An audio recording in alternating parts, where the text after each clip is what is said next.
श्री गोपीनाथ कविराज जी कहते हैं कि दिगंबर बाबा का प्रथम दर्शन का अवसर मुझे 1954 ईस्वी में मिला था।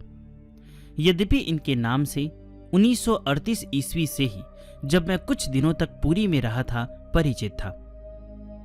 इनका विशेष विवरण भी श्री विजय कृष्ण गोस्वामी जी के शिष्य माखनलाल गांगुली से वहीं सुना था।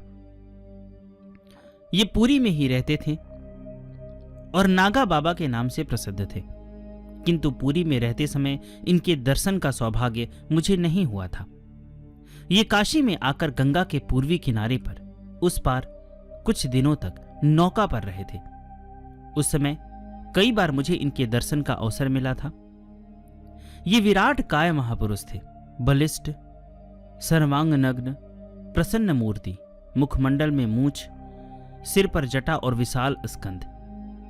बाबा जी वेदांती थे। इनके पास कभी योग वशिष्ठ का पाठ होता था, कभी वेदांत के किसी ग्रंथ का।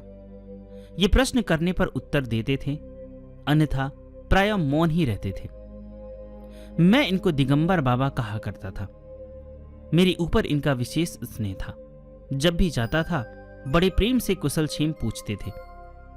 किसी किसी प्रमाणिक पुरुष का विश्वास था कि यही स्वामी रामकृष्ण को संन्यास उपदेश देने वाले सन्यासी तोतापुरी थे।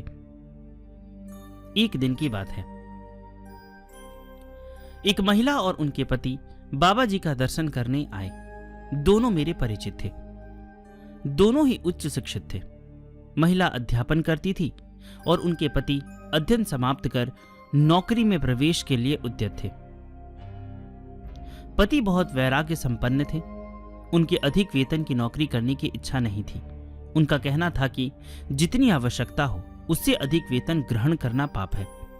इसलिए 300-400 रुपए के वेतन की नौकरी मिलने पर भी वह ग्रहण नहीं करते थे।